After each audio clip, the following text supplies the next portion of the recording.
En el plan de gobierno de Perú Libre hay muy poca libertad. Es una situación de dar a César lo que es de César y al pueblo lo que es del pueblo. En las 77 páginas del plan de gobierno de Pedro Castillo, deja claro que su visión de país se parece mucho a la de un viejo conocido de nuestra política. Acaba de promulgar el decreto ley que ordena la inmediata expropiación de todo el complejo industrial de la Bray Pariñas. Juan Velasco Alvarado fue el dictador peruano que más empresas estatales creó y de las cuales sus consecuencias la conocemos todos. Entonces ya estatizó hasta lo que no debía. Entonces se creó un problema grave que inclusive hubo una baja en la producción. Lo que eran las cooperativas agrarias de producción, lo que se produjo una expropiación de las mismas, entregar a los trabajadores muy bien, 1 o 2 años funcionó bien y al tercer año empezó a caerse y después teníamos niveles de producción bastante más bajos. El plan de gobierno de Perú Libre parece seguir el mismo camino. En el documento, la palabra nacionalización aparece 6 veces, mientras que el término estatización en 3 oportunidades. Saga Falabella, ¿por qué tiene un monopolio? ¿Usted quién lo fuerza a comprar en Saga Falabella? Es un monopolio porque aglutina su economía para sacar un beneficio personal, un beneficio empresarial, sin importarle al Estado, sin importarle al pueblo. ¿A qué hace referencia la palabra nacionalización? Según su plan de gobierno, Pedro Castillo quiere tener el control total de los 3 sectores que generan más riqueza al Perú: la minería, el petróleo y los centros energéticos. La estatización o nacionalización de los principales yacimientos mineros, gasíferos, petroleros y centros energéticos es lo que garantizará dar uso a nuestros recursos con la soberanía del caso. La izquierda marxista dicen que las mineras no pagan nada, no, sí pagan. Como cualquier empresa, se paga cerca del 30% de las utilidades más otros impuestos que hay que pagar.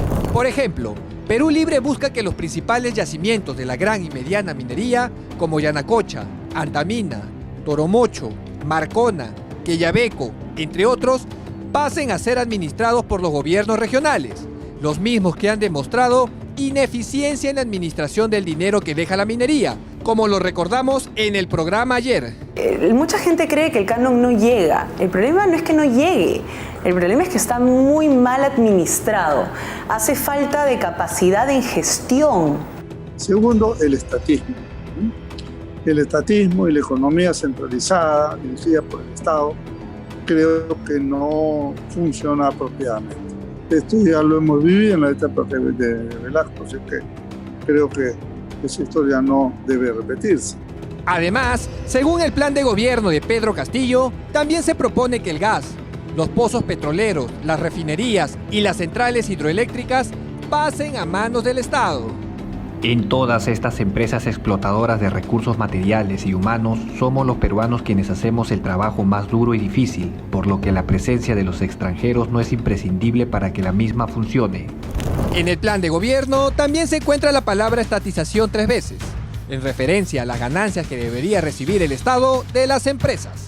Es decir, Perú Libre plantea que el 70% de las ganancias de una compañía se las quede el Estado. Nuestra intención es invertir esta proporción de reparto de utilidades o ganancias a favor del Estado peruano. Es decir, que el Estado se haga acreedor del 70% u 80% y el privado transnacional del 30% o 20%. Las experiencias de estatización en el Perú han sido un fracaso.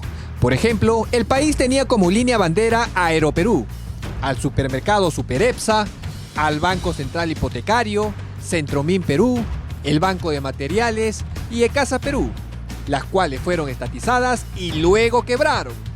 Ahora lo que nos dice el plan de gobierno de Pedro Castillo es que piensa tomar el mismo camino, aunque para muchos su intención es aún peor. A ver, quizás en las propuestas económicas tienen ciertas similitudes, ¿cierto? Pero ellos lo que tienen en el fondo es un proyecto chavista. ¿En qué consiste el proyecto chavista? Consiste en entronizarse por la vía democrática y una vez que estás adentro no sales.